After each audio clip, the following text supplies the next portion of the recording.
Evangelist asifiwe. Hebu simama nikuone.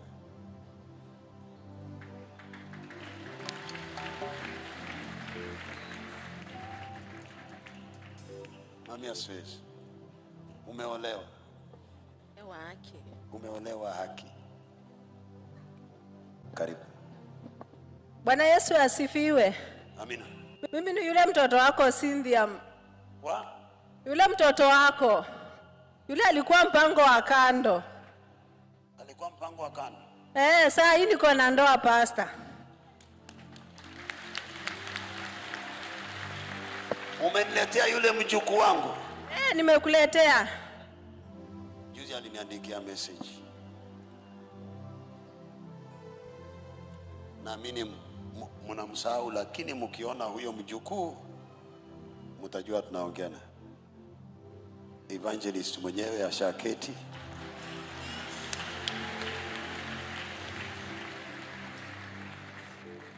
Iwewe Yesu,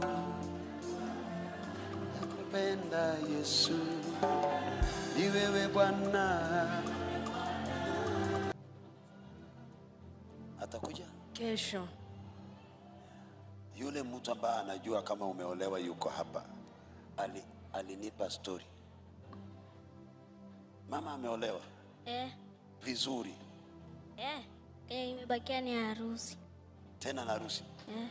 Imebakia harusi? Uliniambia umepata baba naye kupenda. Anipenda? Aliniambia, alinitumania message. Ulikuwa unafikiria sijasoma? Nimeisoma. Kuna mtu anakumbuka yule mtoto aliyeniambia pasa nataka hiyo kipawa chako hii?